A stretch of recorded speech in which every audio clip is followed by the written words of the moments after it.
जरा सोच के देखो कि कैसा लगेगा अगर हम बीजेपी से मोदी जी का नाम जो है वो पूरी तरीके से हटा दें, भारतीय जनता पार्टी विदाउट नरेंद्र मोदी। सोच के देखो कैसा होगा। क्या बीजेपी एक्चुअली में रहेगी जो आज है पूरे इंडिया में, या फिर बीजेपी होगी ही नहीं जो होनी थी। खैर, इसका आंसर मैं आप लोगों के ऊपर छोड़ता हूँ और हम आगे बढ़ते हैं और देखते हैं कि आखिर ये मोदी मॉडल है क्या एक्चुअली में, जिसकी वजह से बीजेपी आज इतनी ज्यादा सक्सेसफुल है इंडियन पॉलिटिक्स में। Let's get started.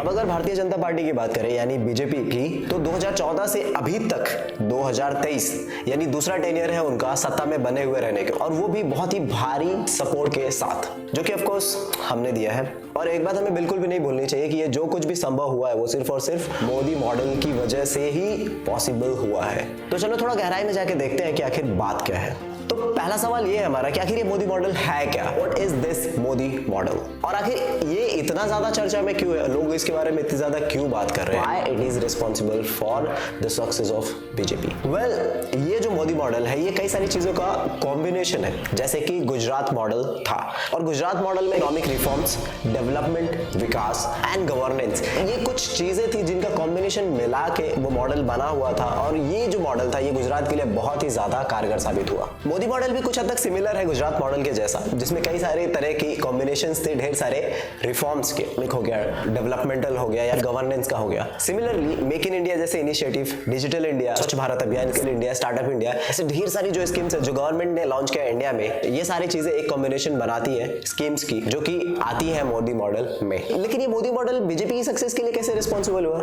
तो एक काम करते हैं, थोड़ा नंबर खेल लेते हैं। बात करें अगर 2014 के लोकसभा इलेक्शन की, तो 282 सीट इन टोटल बीजेपी ने जीता, और ये पहली बार हुआ इंडियन इलेक्शन हिस्ट्री में। एक हिस्टोरिकल विन था वो भारतीय जनता पार्टी के लिए। और इतने सालों से जो कांग्रेस राज करते हुए आ रही थी इंडिया में, उनके साथ ऐसा कभी नहीं हुआ कि वो इतनी ज्यादा मेजॉरिटी में सीट्स जीत पाए। Next to impossible.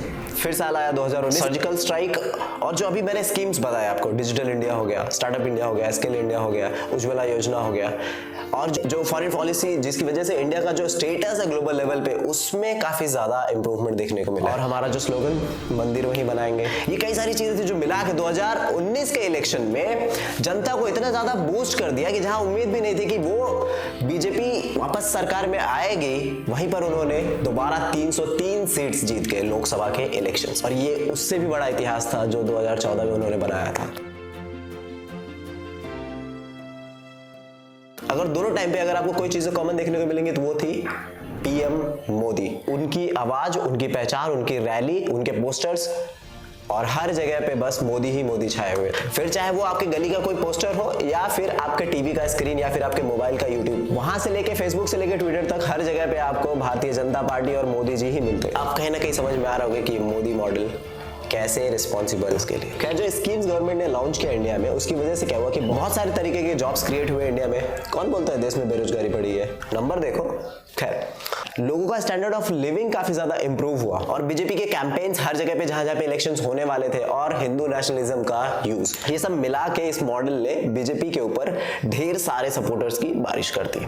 अब बात करते हैं दूसरे रीजन की, कि बीजेपी की जो सक्सेस है उसके पीछे उनकी जो इलेक्शन स्ट्रैटेजी है वो भी बहुत ज्यादा इंपॉर्टेंट रही हुई है। अगर बात करें डिजिटल इंडिया की, तो डिजिटल इंडिया का अगर सबसे ज्यादा किसी ने फायदा उठाया तो मुझे लगता है कि वो भारतीय जनता पार्टी ने ही उठाया है। क्यों? क्योंकि अभी तक का, इसके पहले की ऐसी कोई भी सरकार नहीं थी जिसका डिजिटली इतना ज्यादा स्ट्रॉन्ग प्रेजेंस रहा हो, और ना ही किसी पॉलिटिकल लीडर का। इसी वजह से मैंने स्टार्टिंग में आपको बोला कि अगर आपका फोन हो, या फिर आपका टीवी, न्यूज़पेपर हो, या फिर आपका जो ट्विटर है, फेसबुक, या फिर आपका व्हाट्सएप, कहीं ना कहीं आपको मोदी जी या फिर भारतीय जनता पार्टी का कमल हर जगह दिखने वाला है। राह चलते अगर आप किसी को पूछ लो कि देश का प्रधानमंत्री कौन है, तो वो बोलेगा नरेंद्र मोदी। जलवा है हमारा। राह चलते अगर आप किसी को ये भी पूछ ले कि देश का राष्ट्रपति कौन है, तो वो भी शायद यही बोल दे कि नरेंद्र मोदी। ये इम्पैक्ट है उनके स्ट्रॉन्ग सोशल मीडिया प्रेजेंस का। उन्होंने सोशल मीडिया प्लेटफॉर्म्स का बहुत ही अच्छे से यूज किया है अपने कैंपेन्स को बढ़ाने के लिए और लोगों तक पहुंचाने के लिए आगे। और हमें ये बिल्कुल भी नहीं भूलना चाहिए कि चाय पे चर्चा, मन की बात और मंदिर वही बनाएंगे, इन सारे स्लोगन्स ने बीजेपी को किस हद तक फायदा पहुंचाया है।